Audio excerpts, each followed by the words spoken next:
Hello everyone, welcome back to Yashu's world. Last time ನಾನು skin care routine ವ್ಲಾಗನ್ನು ಹಾಕಿದ್ದೆ. ತುಂಬಾ ಒಳ್ಳೆ ರೆಸ್ಪಾನ್ಸ್ ಬಂದಿದೆ, ತುಂಬಾ ಚೆನ್ನಾಗಿರುವಂತಹ ಕಾಮೆಂಟ್ಸ್ ಎಲ್ಲನೂ ಬಂದಿತ್ತು. ಸೊ ಇವತ್ತು ನಾನು ನನ್ನ ಹೇರ್ ಕೇರ್ ರುಟೀನ್ ಯಾವ ರೀತಿ ಇದೆ ಅನ್ನೋದನ್ನು ನಿಮ್ಮ ಜೊತೆ ಶೇರ್ ಮಾಡಿಕೊಳ್ತಾ ಇದ್ದೀನಿ. ಹಾಗಿದ್ರೆ ಇವತ್ತಿನ ವಿಡಿಯೋ ಶುರು ಮಾಡೋಣ. Let's get started. ಎಸ್, ನನ್ನ ತಮ್ಮನೇಲಿ ನೋಡಿನೇ ನಿಮಗೆ ಗೊತ್ತಾಗಿರಬಹುದು ನಾನು ಇವಾಗ ಯಾವ ಹೇರ್ ಆಯಿಲ್ ಯೂಸ್ ಮಾಡ್ತಾ ಇದ್ದೀನಿ ಅಂತ.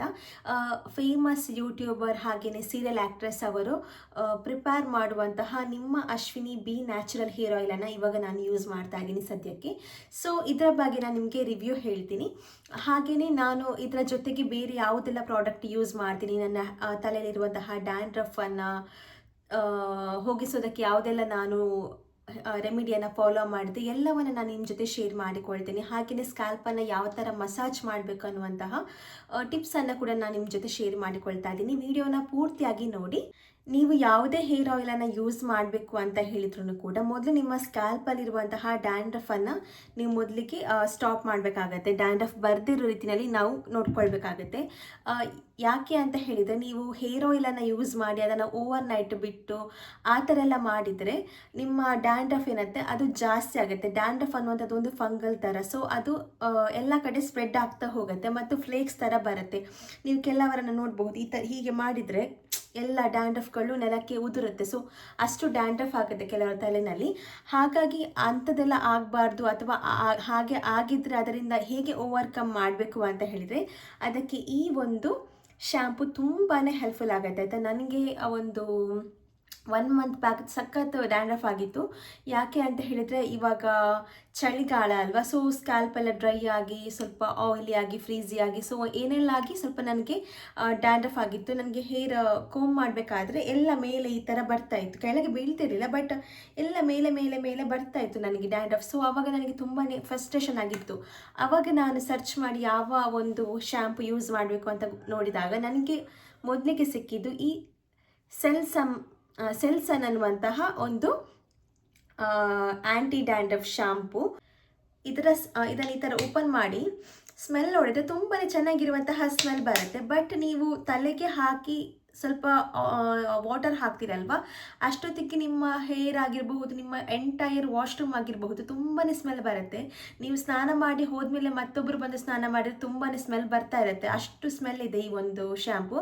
ಬೆಟರ್ ಇದನ್ನು ಮನೆಯ ಹೊರಗಡೆ ಸ್ವಲ್ಪ ತಲೆಗೆ ವೆಟ್ ಮಾಡಿ ಇದನ್ನು ಅಪ್ಲೈ ಮಾಡಿ ಒಂದು 5 ಮಿನಿಟ್ಸ್ ಬಿಟ್ಟು ಅಲ್ಲೇ ವಾಶ್ ಮಾಡಿ ನೀವು ಮತ್ತೆ ವಾಶ್ರೂಮ್ಗೆ ಬಂದು ಸ್ನಾನ ಮಾಡಿದರೆ ಬೆಟರ್ ಅಂತ ಅನಿಸುತ್ತೆ. ಯಾಕಂದರೆ ಅಷ್ಟು ಸ್ಮೆಲ್ ಇದೆ, ಒಂದು ನೆಕ್ಸ್ಟ್ ಡೇ ತನಕನೂ ಇದರ ಸ್ಮೆಲ್ ಬರ್ತಾನೆ ಇರುತ್ತೆ. ಸೊ ನನ್ನ ಅಮ್ಮ ನನಗೆ ಇದನ್ನು ಯೂಸ್ ಮಾಡಿದಾಗೆಲ್ಲ ಬೈತಾ ಇರ್ತಾರೆ, ವಾಶ್ರೂಮಲ್ಲಿ ಇದನ್ನು ಯೂಸ್ ಮಾಡಬೇಡ ಅಂತ ಹೇಳಿ. ಸೊ ಇದನ್ನು ನೀವು ಹೊರಗಡೆ, ಮನೆಯ ಹೊರಗಡೆ ಯೂಸ್ ಮಾಡೋದು ಬೆಟರ್ ಅಂತ ನನಗೆ ಅನಿಸುತ್ತೆ ಪರ್ಸ್ನಲಿ. ಸೊ ಇದೊಂದು ಸೆಲ್ಸನ್ ಅಂತ. ಇದನ್ನು ಯಾವ ಥರ ಯೂಸ್ ಮಾಡಬೇಕು ಅಂತ ಹೇಳಿದರೆ, ಇದನ್ನು ನೀವು ವಾರದಲ್ಲಿ 3 ದಿವಸ ಯೂಸ್ ಮಾಡಬೇಕು. ಸ್ಟಾರ್ಟಿಂಗಲ್ಲಿ ವಾರದಲ್ಲಿ 3 ದಿವಸ, ಅಂದರೆ 1 ದಿವಸ ಬಿಟ್ಟು 1 ದಿವಸ ತಲೆ ಸ್ನಾನ ಮಾಡಬೇಕು. ಬೆಟರ್ ನೀವು ಇದನ್ನು ಯೂಸ್ ಮಾಡಿದ ಮೇಲೆ ಯಾವುದೇ ಒಂದು ಶ್ಯಾಂಪೂವನ್ನು ಯೂಸ್ ಮಾಡಬೇಡಿ. ಸ್ಮೆಲ್ ಬರುತ್ತೆ ಸ್ವಲ್ಪ, ಹೇರ್ ಸ್ವಲ್ಪ ಕಡಿಮೆ ಸ್ಮೆಲ್ ಬರುತ್ತೆ, ವಾಶ್ರೂಮ್ ಜಾಸ್ತಿ ಸ್ಮೆಲ್ ಬರುವಂಥದ್ದು. ಸೊ ಹೇರ್ ಸ್ವಲ್ಪ ಸ್ಮೆಲ್ ಬರುತ್ತೆ, ಬಟ್ ಅಡ್ಜಸ್ಟ್ ಮಾಡ್ಕೊಳ್ಳಿ. ನೀವು ಮನೆಯಲ್ಲಿ ನಿಮಗೆ ಹೊರಗಡೆ ಹೋಗ್ಲಿಕ್ಕೆ ಇರೋದಿಲ್ವಲ್ಲ, ಆವಾಗ ನೀವು ಯೂಸ್ ಮಾಡಿ. ಸೊ ಇದನ್ನು ಹಚ್ಚಿ ಹಾಗೇನೆ ಬಿಡಿ, ಒಂದು 3 ಟೈಮ್ಸ್ ಇದನ್ನು ಹಚ್ಚಿ ಮತ್ತೆ ಇದಕ್ಕೆ ನೀವು ಯಾವುದೇ ಎಕ್ಸ್ಟ್ರಾ ಶಾಂಪೂನ ಯೂಸ್ ಮಾಡಬೇಡಿ. 3 ಟೈಮ್ಸ್ ಹಚ್ತೀರಿ ಅಲ್ವಾ, ಆ ನಂತರ ನೆಕ್ಸ್ಟ್ ಟೈಮ್ ನೀವೇನು ಮಾಡಿ ಅಂತ ಹೇಳಿದರೆ ವಾರದಲ್ಲಿ 1 ದಿವಸ ಮಾತ್ರ ಯೂಸ್ ಮಾಡಿ. ರೆಸ್ಟ್ ಅದರ್ ಡೇಸ್ ನೀವೇನು ಮಾಡಿ ಅಂತ ಹೇಳಿದ್ರೆ ನೀವು ರೆಗ್ಯುಲರ್ ಆಗಿ ಯಾವ ಶಾಂಪೂನ ಯೂಸ್ ಮಾಡ್ತೀರ ಅದನ್ನೇ ಯೂಸ್ ಮಾಡಿ. ಸೊ ಇದು ಇದರ ಯೂಸಸ್. ಇದು ನಿಮಗೆ ಒಂದು ಉಂಟಲ್ಲ 80% ಅಷ್ಟು ನಿಮ್ಮ ಡ್ಯಾಂಡ್ರಫನ್ನು ಇದು ಕಡಿಮೆ ಮಾಡೇ ಮಾಡುತ್ತೆ. ಸೊ ಇದನ್ನು ಟ್ರಸ್ಟ್ ಮಾಡಬಹುದು ನೀವು. But and one more thing ಏನಂತ ಹೇಳಿದರೆ, ಇದನ್ನು ನೀವು ಫಸ್ಟ್ ಟೈಮ್ ಯೂಸ್ ಮಾಡ್ತೀರಲ್ವ ತುಂಬಾ ಹೇರ್ ಫಾಲ್ ಆಗುತ್ತೆ ನಿಮಗೆ. ಸೆಕೆಂಡ್ ಟೈಮ್ ಯೂಸ್ ಮಾಡುವಾಗ ಅಷ್ಟಾಗೋದಿಲ್ಲ, 3rd ಟೈಮ್ ಕಡಿಮೆ ಆಗುತ್ತೆ, ಬಟ್ ಫಸ್ಟ್ ಟೈಮ್ ಯೂಸ್ ಮಾಡಿದಾಗ ತುಂಬಾ ಹೇರ್ ಫಾಲ್ ಆಗುತ್ತೆ. ಸೊ ಅದೊಂದು ನಿಮಗೆ ನೆನಪಿರಲಿ. Okay, this is about dandruff. ಈ ಒಂದು ಪರ್ಟಿಕ್ಯುಲರ್ ಹೇರ್ ಆಯಿಲಲ್ಲಿ ನನಗೆ ತುಂಬಾ ಟ್ರಸ್ಟ್ ಇತ್ತು. ಯಾಕೆ ಅಂತ ಹೇಳಿದರೆ, ನನ್ನ ಅಕ್ಕ ಇವರದೇ ಕಂಪನಿಯಲ್ಲಿ ಸಿಗುವಂತಹ ಮಾಲ್ಟ್ ಇದೆ ಅಲ್ವಾ, ಅದನ್ನು ಯೂಸ್ ಮಾಡ್ತಾ ಇದ್ಲು.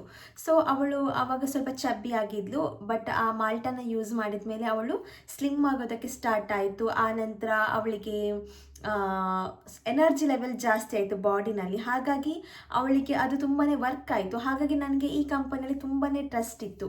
ಅದಕ್ಕೋಸ್ಕರ ನಾನು ಸ್ವಲ್ಪ ಕಾಸ್ಟ್ಲಿ ಆದರೂ ಪರವಾಗಿಲ್ಲ ಅಂತ ಹೇಳಿಬಿಟ್ಟು ಈ ಒಂದು ಹೇರ್ ಆಯಿಲನ್ನು ಯೂಸ್ ಮಾಡಿದ್ದೀನಿ. ಈ ಹೇರ್ ಆಯಿಲ್ಗೆ ಎಷ್ಟು ರೂಪಾಯಿ ಅಂತ ಹೇಳಿದರೆ 750 ರುಪೀಸ್, ಇನ್ಕ್ಲೂಡಿಂಗ್ ಕೊರಿಯರ್ ಚಾರ್ಜಸ್. ಇದು ತುಂಬಾ ವರ್ತ್ ಅಂತ ಹೇಳ್ಬಹುದು. ಯಾಕೆಂದರೆ ಇದು 250 ml ಇದೆ. ಇದೊಂದು ನಿಮಗೆ 8 ಮಂತ್ ಅಟ್ಲೀಸ್ಟ್ ಒಂದು ಕರೆಕ್ಟಾಗಿ ಯೂಸ್ ಮಾಡಿದರೆ ಒಂದು 8 ಮಂತ್ ಆರ್ 6 ಮಂತ್ ಅಷ್ಟು ನಿಮಗೆ ಬರುತ್ತೆ. ಇದಕ್ಕೆ ತುಂಬಾ ಚೆನ್ನಾಗಿರುವಂತಹ ಇಂಗ್ರೀಡಿಯೆಂಟ್ಸ್ಗಳನ್ನು ಯೂಸ್ ಮಾಡಿದ್ದಾರೆ. ಫ್ರೆಶ್ ಆಗಿರುವಂತಹ ಕೋಕೋನಟ್ ಆಯಿಲ್, ಹಾಗೆಯೇ ತುಂಬಾ ಐಟಮ್ಸ್ಗಳನ್ನ ಇದಕ್ಕೆ ಹಾಕಿದ್ದಾರೆ. ಅದೇನಲ್ಲ ಅಂತ ಹೇಳಿಬಿಟ್ಟು ನಾನಿಲ್ಲಿ ಕೆಳಗಡೆ ಈ ಕಡೆ ಸೈಡಲ್ಲಿ ಹಾಕ್ತೀನಿ ಯಾವುದೆಲ್ಲ ಪ್ರಾಡಕ್ಟ್ಗಳನ್ನು ಇದಕ್ಕೆ ಯೂಸ್ ಮಾಡಿದ್ದಾರೆ ಅಂತ ಹೇಳಿ. ಹಾಗಾಗಿ ಇದಕ್ಕೆ ಸ್ವಲ್ಪ ಕಾಸ್ಟ್ಲಿ. ಅಂದರೆ ಅವರು ಐ ಥಿಂಕ್ ನಾನು ಅವರ ವಿಡಿಯೋ ನೋಡ್ತಾ ಇದ್ದೆ ಯಾವ ಥರ ಇದನ್ನು ಪ್ರಿಪೇರ್ ಮಾಡ್ತಾರೆ ಅಂತ ಹೇಳಿ. ಅದನ್ನು ನೋಡಿ ತುಂಬಾ ಇಂಪ್ರೆಸ್ ಆಗಿ ನಾನು ಈ ಒಂದು ಹೇರ್ ಆಯಿಲನ್ನು ಪರ್ಚೇಸ್ ಮಾಡಿರುವಂಥದ್ದು. ಈ ಒಂದು ಹೇರ್ ಆಯಿಲ್ ಮಾಡೋದಕ್ಕೆ ಅವರಿಗೆ ಒಂದು 30 ಡೇಸ್ ಬೇಕಾಗತ್ತೆ. ಅಷ್ಟು ತುಂಬಾ ಚೆನ್ನಾಗಿ ವರ್ಕ್ ಮಾಡ್ತಾ ಇದ್ದಾರೆ ಈ ಹೇರ್ ಆಯಿಲ್ಗೋಸ್ಕರ. ಹಾಗಾಗಿ ನಾನು ಅವರ ಎಫರ್ಟನ್ನು ನೋಡಿ ಪರ್ಚೇಸ್ ಮಾಡಿರುವಂಥದ್ದು. ಮೊದಲನೇದಾಗಿ ನನಗೆ ಇದನ್ನು ಹಚ್ಚಿದ ಮೇಲೆ ಆಗಿರುವಂತಹ ಎಕ್ಸ್ಪೀರಿಯನ್ಸ್ ಏನು ಅಂತ ಹೇಳಿದರೆ, ಈ ಹೇರ್ ಆಯಿಲ್ ನಿಮಗೆ ತುಂಬಾ ಜಿಡ್ಡು ಫ್ರೀಝಿ ಸ್ಟಿಕ್ಕಿ ಅಂತ ಅನಿಸೋದಿಲ್ಲ. ಯಾಕೆ ಅಂತ ಹೇಳಿದರೆ, ಇದನ್ನು ಹಚ್ತೀರಲ್ವ ನೀವು, ಹಚ್ಚಿ ಒಂದು ಓವರ್ನೈಟ್ ಅಥವಾ 2 ಅವರ್ಸ್ ಬಿಟ್ಟು ಸ್ನಾನ ಮಾಡಿದರೆ ಒಂದೇ ವಾಶಿಗೆ ಈ ಹೇರ್ ಆಯಿಲ್ ನಿಮ್ಮ ತಲೆಯಿಂದ ಹೋಗುತ್ತೆ. That is big advantage. ಅಥವಾ ಯಾಕೆ ತುಂಬ ಜನ ಹೇರ್ ಆಯಿಲ್ ಯೂಸ್ ಮಾಡೋದಕ್ಕೆ ಕಷ್ಟಪಡ್ತಾರೆ ಅಂತ ಹೇಳಿದರೆ, ಅದನ್ನು ತೊಳೆಯೋದಕ್ಕೆ ಸ್ನಾನ ಮಾಡೋದಕ್ಕೆ ಕಷ್ಟ ಆಗುತ್ತೆ ಅಂತ. ಬಟ್ ಈ ಒಂದು ಹೇರ್ ಆಯಿಲ್ ಏನಿದೆ ನೋಡಿ, ಇದು ನನಗೆ ಅನಿಸಿದ್ದು ಬೇಗ ತಲೆಯಿಂದ ಹೋಗುತ್ತೆ. ಹಾಗಾಗಿ ಇದು ಬೆಸ್ಟ್. ಹಾಗೆಯೇ ಇದನ್ನು ಯೂಸ್ ಮಾಡಿ ಆಗಿರುವಂತಹ ಇನ್ನೊಂದು ಅಡ್ವಾಂಟೇಜ್ ಏನು ಅಂತ ಹೇಳಿದರೆ, ಒಂದು 30% ಅಷ್ಟು ನನ್ನ ಹೇರ್ ಫಾಲ್ ಆಗುವಂಥದ್ದು ಕಡಿಮೆ ಆಯಿತು ನನಗೆ. ಅದೊಂದು ನನಗೆ ಎಕ್ಸ್ಪೀರಿಯನ್ಸ್ ಆಯಿತು. ಹಾಗಾಗಿ ನನಗೆ ಇದು ತುಂಬಾ ಖುಷಿಯಾಗಿ ನಾನು ನಿಮ್ಮ ಜೊತೆ ಶೇರ್ ಮಾಡಿಕೊಳ್ತಾ ಇದ್ದೀನಿ. ಹೇರ್ ಗ್ರೋತ್ ಬಗ್ಗೆ ಹೇಳುವಷ್ಟು ನಾನು ಇದನ್ನು ಯೂಸ್ ಮಾಡಿಲ್ಲ. ಪ್ರಾಬಬ್ಲಿ ಒಂದು 3 ಮಂತ್ಸ್ ಲೇಟರ್ ನಾನು ಇದರ ರಿವ್ಯೂ ಕರೆಕ್ಟಾಗಿ ಹೇಳ್ತೀನಿ. ಸದ್ಯಕ್ಕೆ ಇಷ್ಟು ನನ್ನ ಒಪಿನಿಯನ್. ಹಾಗೆಯೇ ಇದನ್ನು ಹಚ್ಚಿದ ಮೇಲೆ ನನ್ನ ಹೇರನ್ನು ಯಾವ ಥರ ಮಸಾಜ್ ಮಾಡ್ತೀನಿ ಅಂತ ಹೇಳಿದರೆ, ಈ ಒಂದು ಪ್ರಾಡಕ್ಟ್ ಮೂಲಕ ಮಸಾಜ್ ಮಾಡ್ತೀನಿ. ಇದನ್ನು ನಾನು ಮೀಶೋದಲ್ಲಿ ಆರ್ಡರ್ ಮಾಡಿರುವಂಥದ್ದು. ಐ ಥಿಂಕ್ ಇದಕ್ಕೆ ನಾನೊಂದು 400 ರುಪೀಸ್ ಅಷ್ಟನ್ನು ಪೇ ಮಾಡಿದ್ದೀನಿ. ಇದನ್ನು ಯಾವ ಥರ ಯೂಸ್ ಮಾಡೋದು ಅಂತ ಹೇಳಿದರೆ, ಇಲ್ಲಿ ಒಂದು ಬಟನ್ ಇರುತ್ತೆ. ಸೊ ಇದು ಈ ಥರ ಮೂಮೆಂಟ್ ಆಗುತ್ತೆ ನೋಡಿ. ಸೊ ಈ ಥರ ಮೂಮೆಂಟ್ ಆಗುವಾಗ ಇದನ್ನು ನೋಡಿ ಹೇರಿಗೆ ಈ ಥರ ಇಟ್ಟು ಮಸಾಜ್ ಮಾಡಿದರೆ ತುಂಬಾ ರಿಲ್ಯಾಕ್ಸಿಂಗ್ ಫೀಲ್ ಆಗುತ್ತೆ. ಆಯಿತಾ, ಹೇರ್ ಆಯಿಲ್ ಹಚ್ಚಬೇಕು ಅನಂತರ ಈ ಥರ ಮಸಾಜ್ ಮಾಡಬೇಕು. ಎಷ್ಟು ತುಂಬಾ ರಿಲ್ಯಾಕ್ಸಿಂಗ್, ನಿಮಗೆ ನಾನು ಹೇಳಲಿಕ್ಕೆ ಎಕ್ಸ್ಪ್ಲೇನ್ ಮಾಡಲಿಕ್ಕೆ ಆಗೋದಿಲ್ಲ, ಅಷ್ಟು ರಿಲ್ಯಾಕ್ಸಿಂಗ್ ಅಂತ ಅನಿಸ್ತಾ ಇದೆ. ಇದೊಂಥರ ನನಗೆ ಇವಾಗ ಮಾರ್ನಿಂಗ್ ಇದು ಫೇವ್ರೆಟ್ ಹಾಬಿ ಆಗಿದೆ. ಬೆಳಗ್ಗೆದ್ದು ಯಾವಾಗಲೂ ಈ ಥರ ಮಸಾಜ್ ಮಾಡುವಂಥದ್ದು. ಬರೀ ನೀವು ಹೇರ್ ಆಯಿಲ್ ಹಾಕಿದಾಗ ಮಾತ್ರ ಮಸಾಜ್ ಮಾಡಬೇಕು ಅಂದಿಲ್ಲ, ಜಸ್ಟ್ ಈ ಥರ ಮಸಾಜ್ ಮಾಡಿದ್ರೂ ಕೂಡ ನೋಡಿ ಸೂಪರ್.